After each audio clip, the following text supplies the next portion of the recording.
వేసవి ఎండల నుంచి శరీరాన్ని చల్లబరిచే అద్భుతమైన పానీయం మజ్జిగ. మజ్జిగ ఒక పోషకమైన పానీయం మాత్రమే కాదు, అనేక ఆరోగ్య ప్రయోజనాలను కలిగి ఉంది. ఇది మంచి జీర్ణక్రియను నిర్వహించేటప్పుడు శరీరాన్ని హైడ్రేట్గా ఉంచడానికి సహాయపడుతుంది. వేసవి తాపం నుంచి శరీరానికి చల్లదనం ఇస్తుంది.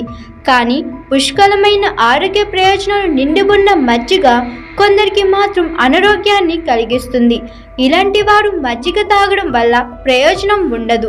కాబట్టి ఎవరు మజ్జిగ తాగకూడదో ఈ వీడియోలో తెలుసుకుందాం.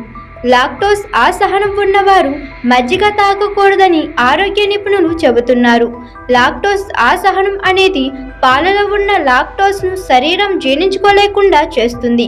లాక్టోస్ అసహనం ఉన్నవారికి వారి శరీరంలో లాక్టోస్ను జీర్ణం చేయడానికి అవసరమైన ఎంజైమ్ లాక్టోజ్ ఉండదు.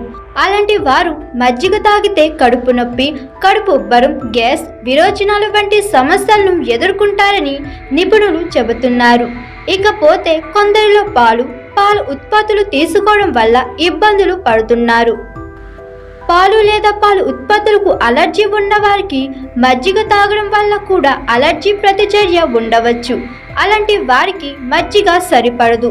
వీరు మజ్జిగ తాగడం వల్ల చర్మంపై దద్దుర్లు, దురదలు, శ్వాస ఆడకపోవడం, శరీరంలో వాపు వంటి సమస్యలు వస్తుంటాయని అంటున్నారు. అలాగే ఆయుర్వేదం ప్రకారం మజ్జిగ జలుబు ప్రభావాన్ని కలిగి ఉంటుంది. ఇది ఛాతీలో కఫం పేరుకుపోయే సమస్యను పెంచుతుంది. జలుబు లేదా దగ్గుతో ఇబ్బంది పడుతున్న వారు మజ్జిగ తీసుకోవడం వల్ల లక్షణాలను మరింత తీవ్రతరం చేస్తుంది. కీళ్ళ నొప్పులతో బాధపడేవారు కూడా మజ్జిగను ఎక్కువగా తీసుకోవడం మంచిది కాదని నిపుణులు చెబుతున్నారు. కిడ్నీ సమస్యలతో ఇబ్బంది పడుతున్న వారు కూడా మజ్జిగ తీసుకోవడం మంచిది కాదని నిపుణులు చెబుతున్నారు. మజ్జిగలో ఉండే పొటాషియం, సోడియం పరిమాణం అధికంగా ఉంటుంది. మజ్జిగ తీసుకోవడం తీవ్రమైన మూత్రపిండాల సమస్యలతో బాధపడే వారికి హానికరం. అలాంటి వారు వైద్యులను సంప్రదించిన తర్వాతే మజ్జిగ తీసుకోవాలి. కొందరిలో బలహీనమైన జీర్ణ వ్యవస్థ ఉంటుంది. అలాంటి వారు కూడా మజ్జిగ ఎక్కువ తాగడం మంచిది కాదు.